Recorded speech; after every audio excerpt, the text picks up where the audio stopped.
Halo, selamat datang di channelku. Pada kesempatan ini, aku akan menjelaskan bab mengenai pengukuran yang di dalamnya ada besaran pokok dan besaran turunan. Yang pertama, kita masuk ke latar belakang dulu. Kenapa sih pengukuran itu ada di bab 1 untuk fisika kelas 7 SMP? Karena pada dasarnya, pengukuran adalah dasar dari seluruh kegiatan dalam fisika atau ilmu sains lainnya.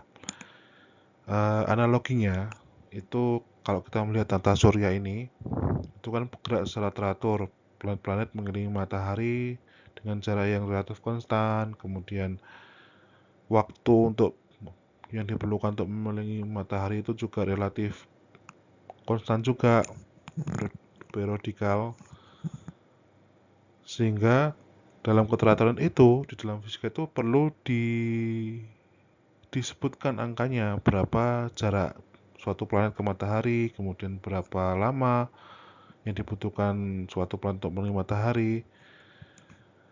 Karena fisika itu mempelajari gejala alam secara kuantitatif, yang artinya harus dinyatakan dalam angka. Contoh, benda bergerak sejauh 5 meter, suhu air 80 derajat Celcius.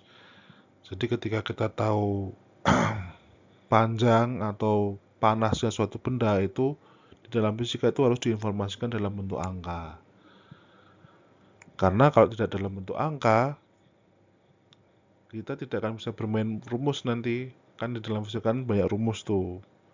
Kalau nggak tahu angkanya, kita nggak bisa bermain rumus di situ. Sehingga pengukuran merupakan fondasi ilmu fisika. Tanpa pemahaman tentang pengukuran, sulit untuk memahami konsep-konsep fisika selanjutnya secara benar dan ilmiah. Oke, selanjutnya kita masuk ke pengertian besaran. Besaran adalah segala sesuatu yang dapat diukur dan dinyatakan dengan angka, serta memiliki satuan. Dalam ilmu fisika dan matematika, besaran digunakan untuk menggambarkan sifat atau keadaan suatu objek atau fenomena fisik. Kita masuk ke besaran pokok. Besaran pokok adalah besaran dasar yang tidak diturunkan dari besaran lain dan telah ditetapkan secara konvensional sebagai dasar untuk menyusun besaran-besaran lainnya. Besaran pokok bersifat independen, artinya tidak bergantung pada besaran lainnya, dan setiap besaran pokok memiliki satuan baku yang telah disepakati secara internasional dalam sistem SI.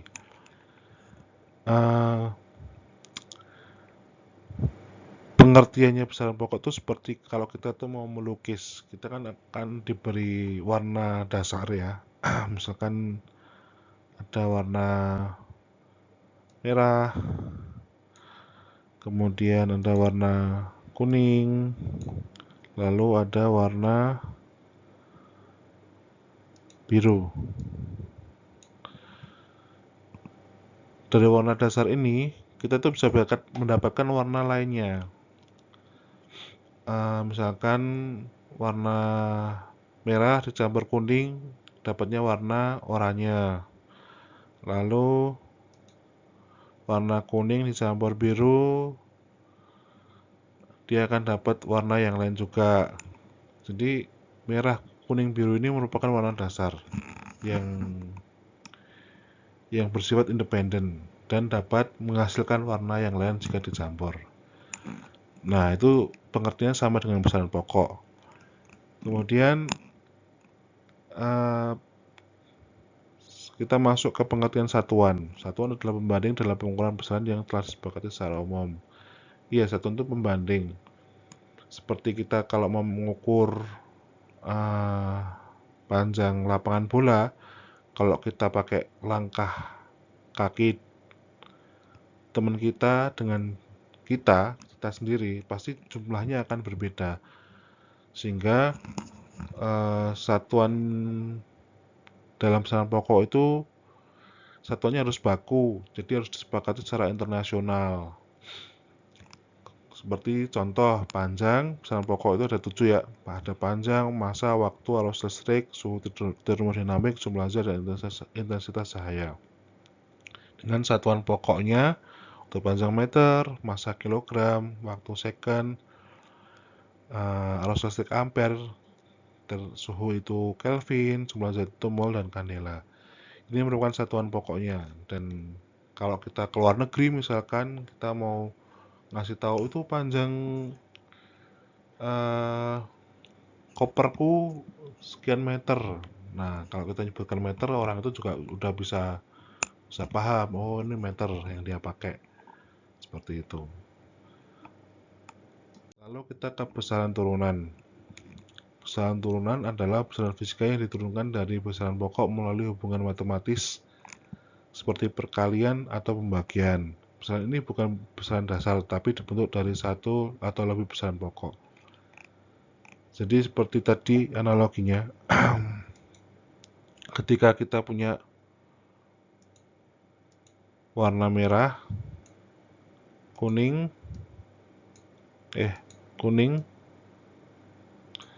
lalu biru. Kalau kita campur warna merah dan kuning menjadi oranye, merah dengan biru menjadi ungu, maka oranye dan ungu itu adalah besaran turunan kalau di fisika. Jadi dia itu hasil dari perkalian atau pembagian dari besaran pokok. Kemudian ciri-ciri besaran turunan adalah pertama disusun dari kombinasi besaran pokok, kemudian satuannya bisa diturunkan dari satuan besaran pokok, biasanya digunakan untuk menggambarkan fenomena fisika yang lebih kompleks. Ini merupakan contohnya. Jadi kita langsung ke contoh aja biar bisa ada bayangannya. Misalkan luas itu hasil dari besaran panjang dikalikan panjang. Satuannya meter dikalikan meter menjadi meter persegi. Kemudian kecepatan. Kecepatan itu adalah jarak dibagi waktu. Satuannya, maka karena jarak itu waktu satuannya meter, waktu itu second, hasilnya adalah meter per second. Lalu misalkan tekanan itu adalah gaya perluas, maka satuannya Newton per meter persegi, dan seterusnya. Nah ini tambahan, sebenarnya ada pengertian dari besaran yang lain, itu adalah besaran skalar dan besaran vektor. Kalau besaran skalar itu adalah besaran dalam fisika yang memiliki nilai besar saja tanpa memperhatikan arah. Artinya besaran ini cukup dijelaskan dengan satu angka dan satuan tanpa memerlukan arah tentu dalam ruang. Besaran skalar itu ya dia cuma butuh angkanya berapa, misalkan suhu badan Budi 36 derajat Celcius. Ya kita dengan angka itu udah tahu, oh Budi normal kok suhunya gitu. Tanpa tahu perlu informasi yang lain. Kemudian air di dalam gelas ini misalkan 500 mili misalkan. Ya kita udah cukup dengan angka 500 itu informasinya.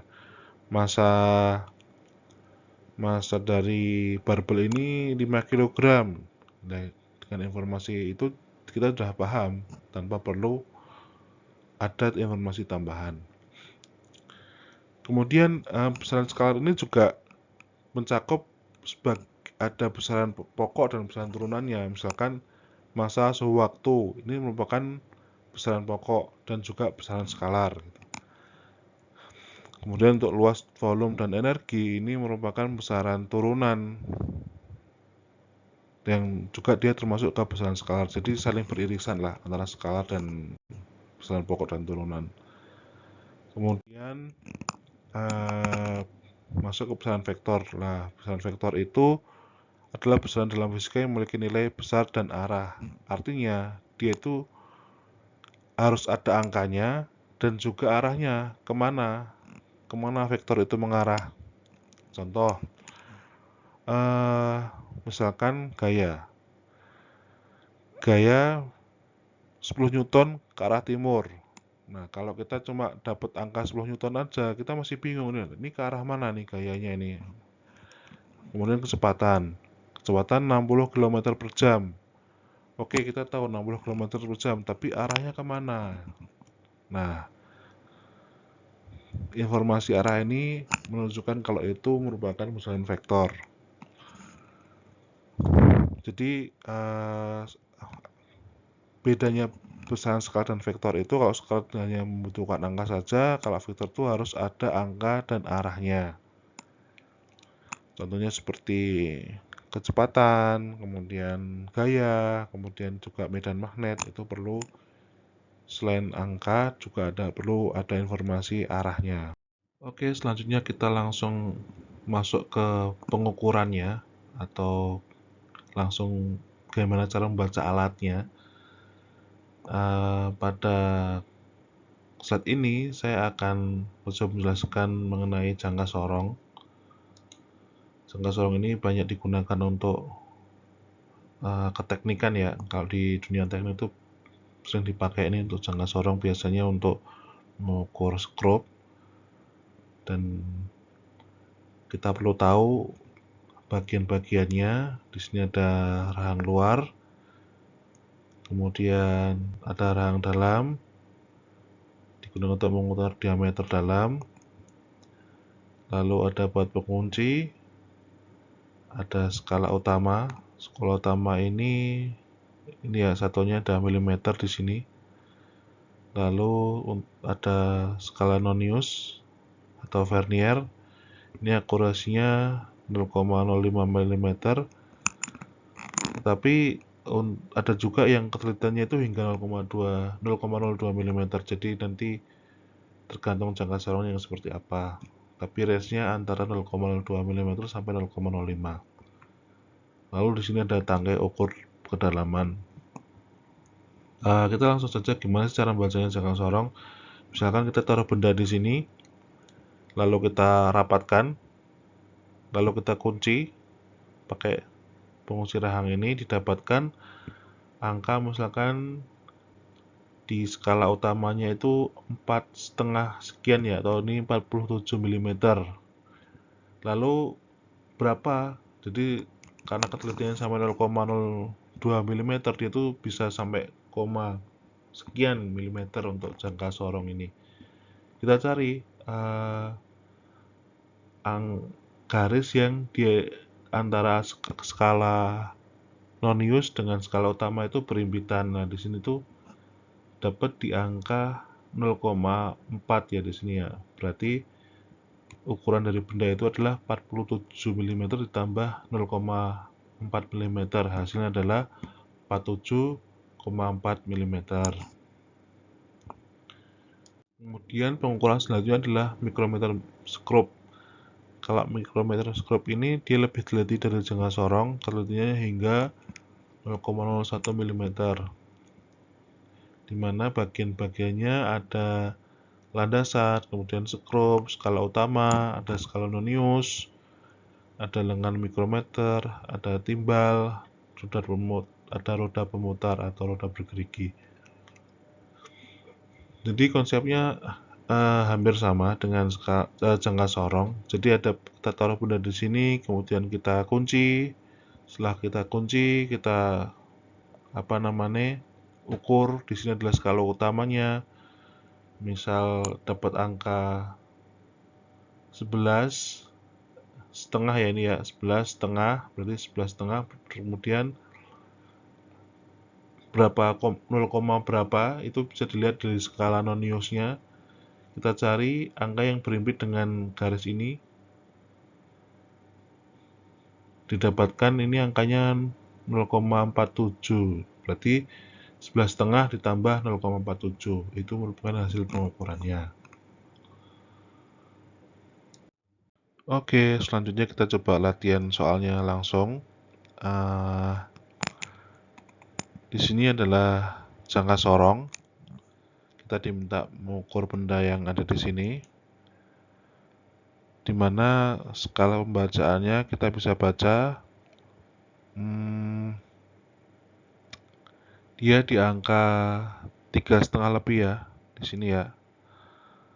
Berarti nanti kita dapatkan 3,5 ditambah yang berimpit dengan skala utamanya itu ada di sini ya, maka ditambah dengan 0,7 ya, 567 tambah 0,7 0,07. Maka hasilnya adalah 3,57 cm. Jawabannya adalah B. Lalu kemudian untuk yang soal contoh mikrometeroskop, kita diminta mengukur benda yang ada di sini. Skala yang didapatkan adalah 3,5 juga ya. Ini 3,5. Maka nanti 3,5 ditambah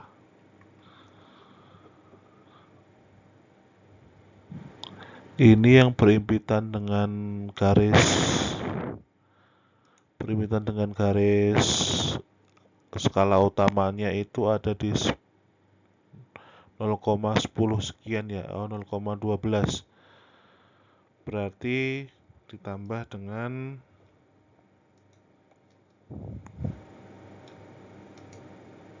0,12, hasilnya adalah 3,62 cm.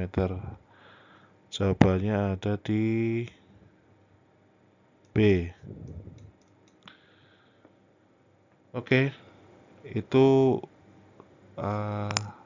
dua contoh soal yang saya baca di buku diktat SM itu sering keluar, antara jangka sorong atau enggak mikrometer. Mungkin cukup sekian untuk video kali ini. Kita akan lanjutkan di part berikutnya. Terima kasih, sampai ketemu kembali.